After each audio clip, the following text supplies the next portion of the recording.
Alright everyone, let's continue our reading of the Federalist Papers. We're on Alexander Hamilton's essay.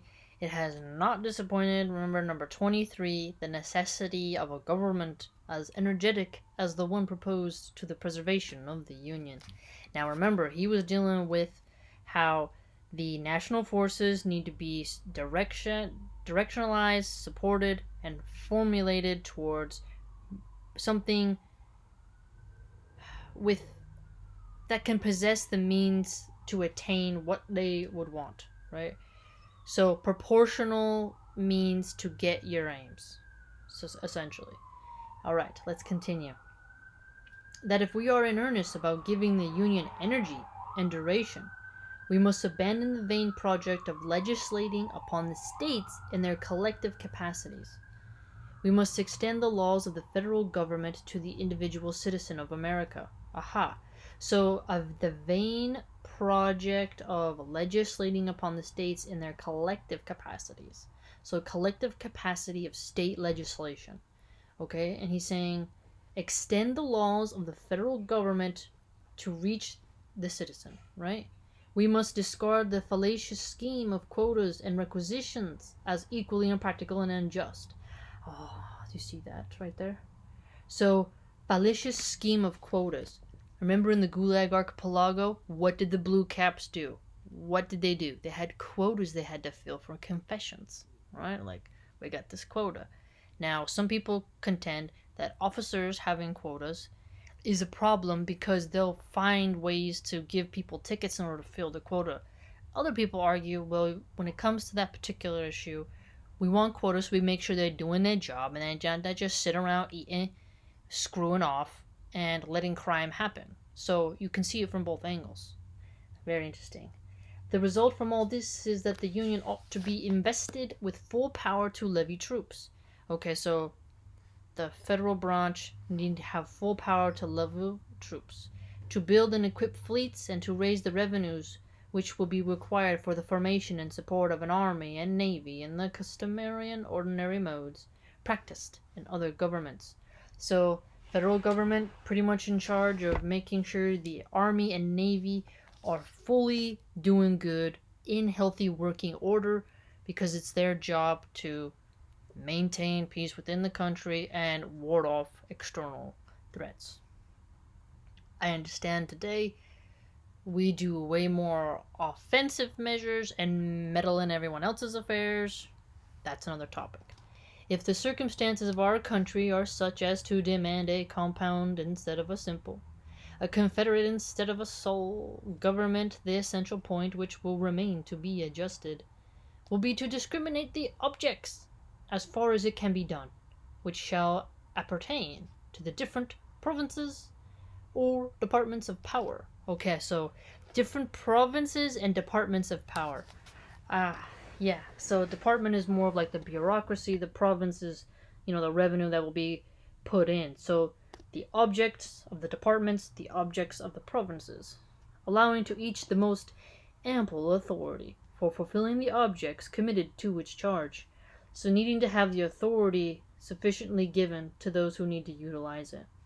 Shall the Union be constituted the guardian of the common safety? I would say yes. But our VP bailed out rioters, so she was, Mrs. Camel Toe, was definitely not doing so good. She helped make the streets less peaceful and said people should keep doing it, and then people went off the rails, and she backed into the shadows, and CNN covered for her. So I'd argue, but at that time, if you want to order semantics, she wasn't in the federal position, but we'll see what she does the next time something breaks out. Then we'll really see the truth, because they held back to make the Orange Man look bad, but when the next riot breaks out, that's when we're gonna see the truth of how they used and touched them, or if they're gonna stand behind them. But there's always a win-win-lose. Are fleets and armies and revenues necessary to this purpose? Well, I'd say yes, right? How are you gonna maintain peace without an army? The government of the Union must be in power to pass all laws. Okay, look at that. The government of the Union must be empowered to pass all laws. The Union, so it's like the federal government, not just executive orders to just be signing away, doing whatever you want. And to make all regulations which have relation to them. The same must be the case in respect to commerce, and to every other matter to which its jurisdiction is permitted to extend. Aha, look at that. So, you are empowered to pass the laws within your permitted jurisdiction, right? Don't overextend beyond where your jurisdiction is. Stick where you are, deal with it. Is the administration of justice between the citizens of the same state the proper department of the local governments? Is the administration of justice between people they're both part of the same state, is that where the local government should come in? So it's like city versus state jurisdictions? This gets into the legal framework. Let's see. These must possess all the authorities which are connected with this subject, and with every other that may be allotted to particular cognizance and direction. Now, we did mention that he didn't want the biases of local jurisdictions getting in the way of federal authority because they have their own presuppositions, but it is a delicate balance, right? It's a delicate balance between how much reign do you give the cities and the states, and then the federal government. It's really dynamic. Not to confer in each case a degree of power commensurate to the end would be violate the most obvious rules of prudence and property. Aha. So if you don't give each case its necessary degree of power that they'll need to get their job done, you're violating the obvious rules of prudence and propriety, he argues. Did you get that? And improvidently to trust the great interests of the nation to hands which are disabled from managing them with vigor and success. Ha ha ha! What a way!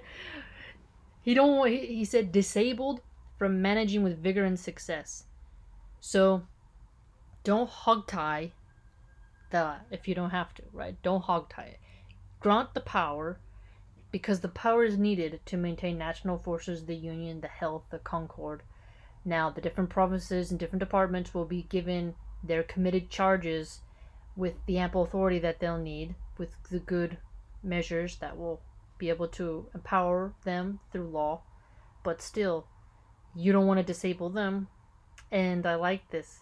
He notice, this is very cool. Energy, healthy energy, right?